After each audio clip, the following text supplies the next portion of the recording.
Es el paro de hoy, ¿no? Exactamente, allí precisamente en la Plaza Independencia donde se va a realizar la primera de las concentraciones en un ratito, no más. Pero para charlar precisamente de este paro, recibimos con muchísimo gusto al presidente del PIT-CNT, Marcelo Abdala. Buen día, Marcelo. Muy buenos días, ¿cómo están ustedes? Muy bien, un gusto que estés acá con nosotros en este día. Te hicimos venir temprano antes del paro. Sí, el gusto mío. Por allí se deslizaban algunos de los motivos, nosotros lo contábamos un poco antes, pero está bueno que lo repasemos, por lo menos los grandes titulares de esta medida que toma el PIT-CNT. Sí, Carlos fue muy elocuente en explicitar las razones. Yo creo que si te lo tengo que decir en pocas palabras, el Producto Bruto Interno está creciendo, más de lo que había estimado el Poder Ejecutivo, eso implica un aumento de la riqueza. Estamos en este instante en momentos de precios internacionales de las materias primas sumamente elevados y en volúmenes importantes de exportación. Sin embargo, como contradicción con este proceso, crece la desigualdad. Es decir, se rebajaron los salarios, los empleos nuevos generados son de peor calidad que los que habían antes de la pandemia. Hay un proyecto de ley que recorta derechos en materia de negociación colectiva. Hay una reforma de la seguridad social que pretende, más allá de que todavía no la están pudiendo presentar como un borrador específico, concreto de ley, elevar la edad de jubilarse, bajar las jubilaciones, generalizar las AFAP. Hay proyectos de privatización de la OCE, de Antel, del Portland. Bueno, en ese contexto el problema es que hay una estrategia de crecimiento con más desigualdad. Entonces, bueno, frente a eso el movimiento sindical, rendición de cuentas, necesidades de abatir la carestía, desarrolla una movilización que yo creo que va a ser muy importante para poner, digamos, justamente una referencia que hay que abrir caminos, digamos, de una estrategia que incluya a los sectores más vulnerables y a la población general en los frutos del crecimiento, ¿no? ¿Y en qué está, por ejemplo, la negociación colectiva, que es uno de los temas que algunos sindicatos estaban denunciando, el lentecimiento y la falta de acuerdos?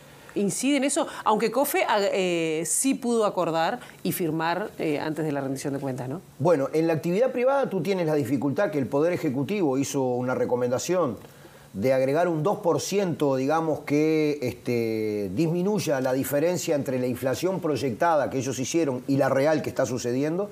Hay que recordar que el año pasado el PIT-CNT dijo que las pautas del Poder Ejecutivo se quedaban cortas porque era una inflación demasiado baja y que la real le iba a pasar por arriba, cosa que lamentablemente ha sucedido. Pero seguro, como hay resoluciones de los consejos de salario o convenios colectivos, el problema que está planteado es que esto opera solamente como recomendación. Entonces, solamente si la delegación patronal está de acuerdo, se presume que ninguna parte trabajadora va a estar en desacuerdo con mejorar el correctivo, digamos. Si la delegación patronal no está de acuerdo, no hay acuerdo ninguno, no tiene un efecto real. Entonces, en algunos sectores tenemos el problema, digamos, de que con independencia de la inflación prevista en su momento por el Poder Ejecutivo, al haber más, se está deteriorando el salario.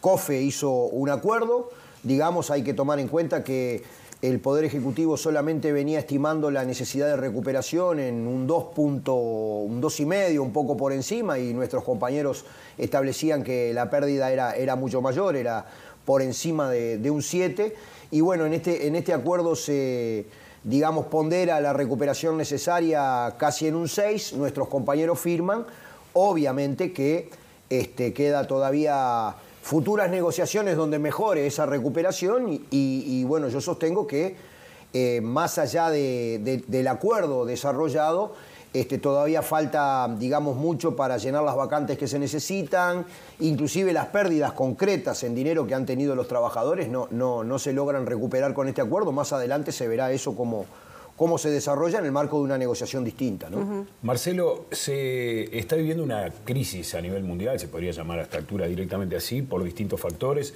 que arrancan con la pandemia, con la guerra entre Rusia y Ucrania, provoca precios muy elevados de petróleo, inflación en todas partes del mundo. Todas esas cosas se tienen en cuenta a la hora de exigirle al gobierno uruguayo, que ya sabemos obviamente que el Uruguay, un país pequeño con como cualquier gobierno, no somos formadores de precios y sobre todo de algunos insumos sumamente importantes como es el de los combustibles.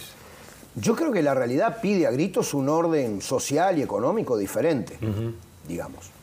Si tú partís de la base que en esta sociedad el 1% más rico, la cúspide de la pirámide, tiene la misma riqueza que 3.700 millones de seres humanos, bueno, las cosas no están bien. Yo creo que hay una crisis que básicamente es de desigualdad, porque se requeriría un orden diferente desde el punto de vista, digamos, de abatir, contrapesar la actual primacía del capital financiero. Hay un problema que yo creo que todos debemos reflexionar. Nosotros somos una sociedad democrática y eso es sumamente sano. Y el movimiento obrero en su lucha no concibe otra forma, digamos, de avanzar que en la profundización de la democracia. Pero resulta que estamos en un orden donde un gabinete transnacional toma una decisión y te dejan sin trabajo a miles de trabajadores, relocalizan las empresas. Está siendo difícil inclusive regular al capital, como en otros momentos se desarrollaba, en un marco de una economía absolutamente transnacionalizada.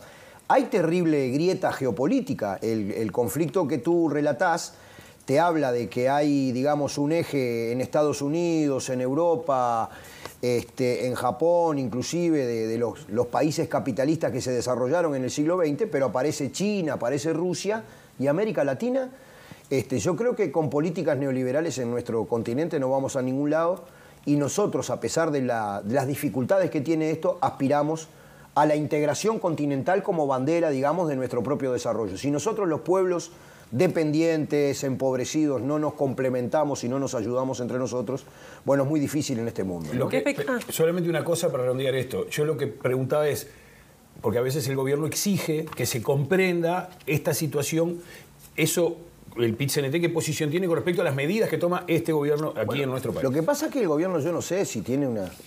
No sé cómo caracterizarlo, si esto pudiera ser trasladable a lo psicológico, pero ensalzó la ciencia cuando la pandemia, que objetivamente cumplió un rol fundamental.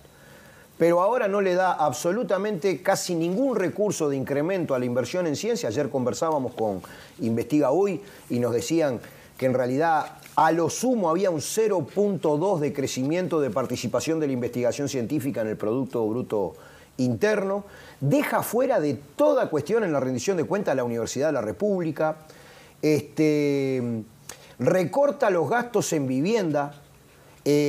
Cuando se necesita un Estado contracíclico que tire una línea para los más vulnerables, que tire una línea para el trabajo de calidad, esta gente tiene como prioridad absoluta el déficit fiscal. Entonces, yo comprendo un marco internacional complejo, comprendo que Uruguay justamente no es formador de precio, como tú decías, y lo decías bien. Justamente por eso nosotros decimos, no quedemos dependientes solo de las materias primas, porque no, un día están bien los precios, pero otro día están en el suelo. Busquemos una matriz productiva más diversificada.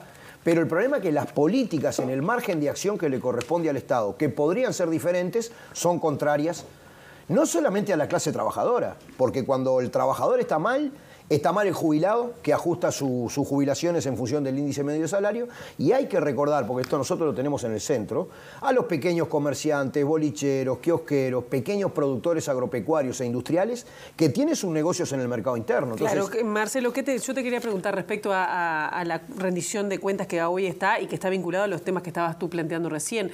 ¿Cuál es la expectativa que tiene el movimiento sindical de poder quizás revertir alguna de las propuestas o de la iniciativa del Poder Ejecutivo cuando ellos, en realidad, desde el Poder Ejecutivo están realmente contentos por esta iniciativa que dice que va a generar 40.000 puestos de trabajo, pero desde el movimiento sindical dicen que no solo es cuestión de trabajos, sino que además hay una cuestión que afecta derechos adquiridos? Sí, sin duda.